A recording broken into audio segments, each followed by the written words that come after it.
Olá, muito bem-vindo ao canal Direito Direto, o canal que vai explicar o direito de uma forma simples, objetiva e clara, sem juridiquês, bem direto. Para quem não conhece o canal, a nossa filosofia é trazer o direito de uma forma que todos possam entender. Temos um vídeo aqui no canal de apresentação do canal, onde dizemos por que criamos o canal, qual é o nosso objetivo, qual é a nossa filosofia. Após esse vídeo, aconselho que vocês assistam.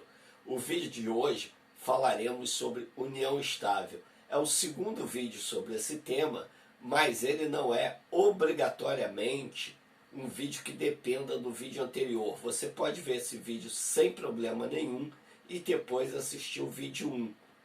Não dificulte nada o entendimento. Vou também deixar o link desse outro vídeo ao término aqui. Pois bem, como eu disse, esse é o vídeo 2. No vídeo 1 eu falei sobre a união estável de uma forma mais ampla. Aqui eu vou detalhar, vou falar sobre a dissolução, sobre o término, sobre o fim da união estável. No vídeo 1, entre outras coisas, eu falei principalmente de como se inicia a união estável.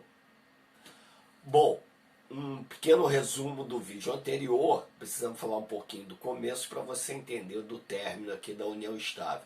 Eu falei que existem duas formas de se começar a união estável. A primeira, que é pouco usual, que é a feita em cartório. Você pode ir no cartório e fazer um instrumento público onde você reconhece estar em união estável. E ali você tem a opção, inclusive, de escolher o regime de bens, que eu falarei daqui a pouco. A segunda forma de se começar a união estável, eu até brinquei no primeiro vídeo, que é a forma Zeca Pagodinho, daquela música Deixa a Vida Me Levar, Vida Leva Eu. Ou seja, é um namoro, um simples namoro, que vai se acentuando, vai ficando mais sério ao longo do tempo e com isso gera a união estável.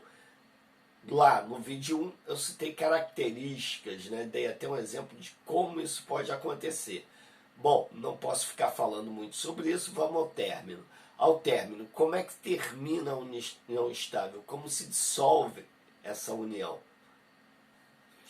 Pois bem, assim como o começo, há duas formas de término, de final, de dissolução da união estável. A primeira, em cartório, que muita gente acha que para fazer a dissolução no cartório é necessário que a união estável tenha começado no cartório, ou seja, tem que ter um registro de começo para aí ter um registro de término. Não, não é verdade. Você pode ir lá a qualquer momento e fazer. Claro que há detalhes, eu vou falar sobre eles daqui a pouco. Mas vou falar da segunda forma. A segunda forma é através da ação de reconhecimento e dissolução de união estável.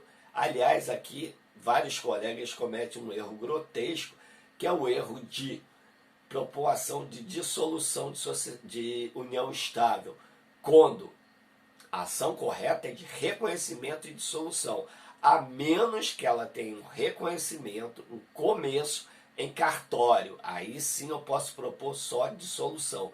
Caso contrário, eu tenho que propor uma ação que reconheça e outra que dissolva. Ou seja, para acabar, eu tenho que ter algo que fixe o começo.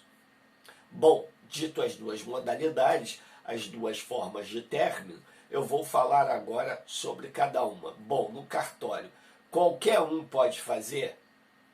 Não, não é qualquer um que pode fazer. Ou melhor, é qualquer um dentro de algumas circunstâncias específicas. Primeiro, é preciso ter um acordo. Não pode haver divergência, não pode haver briga sobre nada, como por exemplo, patrimônio, se foi adquirido ou não foi, e como será a divisão desse patrimônio. Não pode haver filhos menores ou incapazes. Não pode, nesse caso, tendo uma ou outra situação, ser feita em cartório. Aí, obrigatoriamente, deverá ser feita uma ação judicial, seja para reconhecimento e dissolução, seja para somente dissolução. E por que é obrigatório uma ação judicial? Bem, primeiro caso, se não houver acordo entre a divisão do patrimônio, ou até se existe ou não existe um patrimônio a ser dividido, o oficial do cartório, o escrevente, o escrivão, não tem poder para julgar. Ele não é um juiz para dizer existe ou não existe patrimônio a ser dividido, como será dividido esse patrimônio. Só quem tem poder para isso é um juiz. Portanto, é necessário aí uma ação judicial. E segundo ponto, quando existem menores ou incapazes, né, filhos menores ou até filhos maiores e incapazes, é preciso uma ação judicial, porque nesse caso específico, o Ministério Público, ele atuará não somente como fiscal da lei, mas como, digamos, protetor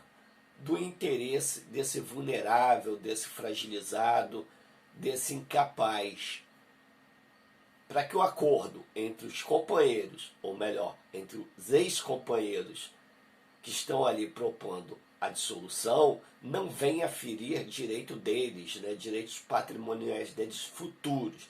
Então, necessita, nesse caso, da ação judicial. Não há como fazer em cartório. Bom, outra indagação é quando acaba. Como é que se vai se dividir o patrimônio e os bens do casal?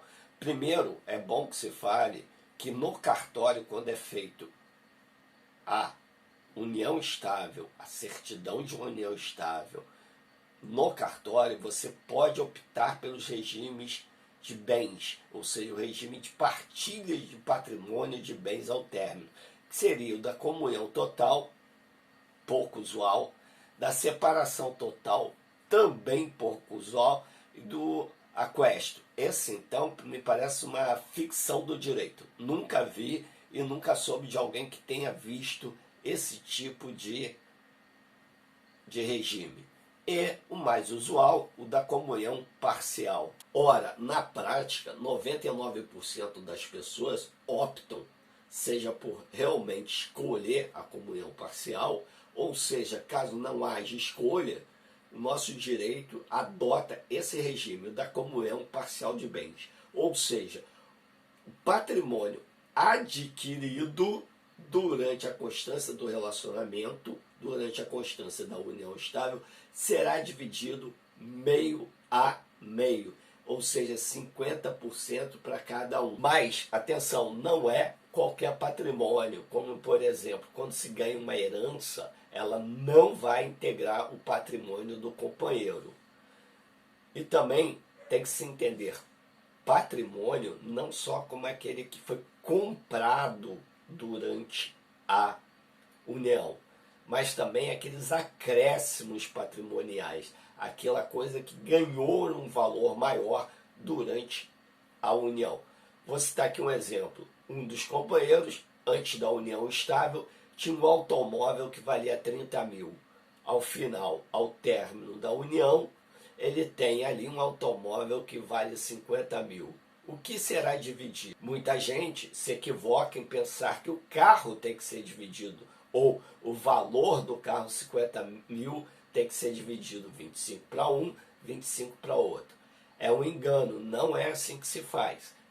O que se faz? Qual era o valor anterior que ele tinha do patrimônio? 30 mil. Qual o valor que ele tem hoje desse patrimônio, que é o automóvel aqui como exemplo? 50 mil. É a diferença entre os dois. 50 menos 30, 20 mil. 20 mil é o patrimônio adquirido pelo casal, é o patrimônio adquirido durante a união estável. Portanto, é esse 20 mil que será dividido, e não o automóvel. O 20 mil, 10 mil para cada um. Ou seja, quem tinha o automóvel anterior, agora tem, desse automóvel de 50 mil, 40 mil. 40 mil. E o outro tem 10. O que valeria aí, dizer grosso modo, um tem 80% e o outro tem 20%. Como o automóvel não pode ficar em nome de duas pessoas, terá que haver uma composição aí. Ou um compra a parte do outro, ou é vendido e o valor dessa venda é partilhado nessa proporção que eu estou falando. Bom, parece uma coisa simples, mas eu tenho visto ao longo da minha carreira várias divisões de bens totalmente equivocados. Bens que deveriam ser partilhados e acabam não sendo, porque quando não existe menor incapaz, o juiz ele não examina isso. Não há o MP também nessa situação para examinar, olha, não está sendo feita a divisão corretamente. São as partes maiores e capazes que vão fazer. Então eu vejo muito patrimônio que não era para dividir sendo dividido, como também eu vejo patrimônio que era para ser dividido e acaba não sendo dividido por falta de conhecimento. Eu citei aqui um automóvel, é claro que é uma infinidade de bens que compõem um patrimônio. Seria um automóvel, só como exemplo, claro, automóvel, apartamento. Muita gente tem dúvida, apartamento financiado, não pagou totalmente. Se divide, como será feita a divisão? Se divide sim. É possível dividir, é normal, mesmo ainda tendo parcelas a ser quitadas e mesmo tendo muitas parcelas a serem quitadas, até 90% do imóvel a ser quitado. É possível, aliás, deve ser dividido sim, porque é um patrimônio, é um acréscimo no patrimônio, é um novo patrimônio, um acréscimo no patrimônio, de repente, de uma pessoa que já tinha, mas é um novo patrimônio do casal. Bom, como eu disse, eu vou deixar aqui no final, aqui abaixo, o link de 2 vídeos, o da União Estável 1 e acho que da apresentação do vídeo. Mas sempre deixo abaixo, bem abaixo, uma listagem de todos os vídeos do canal. Assistam. Outra coisa que eu vou pedir é dê seu like, né, para prestigiar o canal, aperte ao sininho, se inscreva. Por que isso? Porque quando vai na busca do YouTube, ou até na busca pelo Google, né, ele prioriza, aparecem os nomes em primeiro lugar, e na lista, né, em primeiros, aqueles que têm mais inscritos. Então isso ajuda pessoas que não entram direto pelo link que eu forneço, entram pela busca. E vocês aí estão ajudando o canal. Espero que tenham gostado. Até o próximo vídeo. Só digo que todas as terças-feiras temos um vídeo novo sobre assunto de direito. Sempre vídeos curto, leve e objetivo. Até a próxima.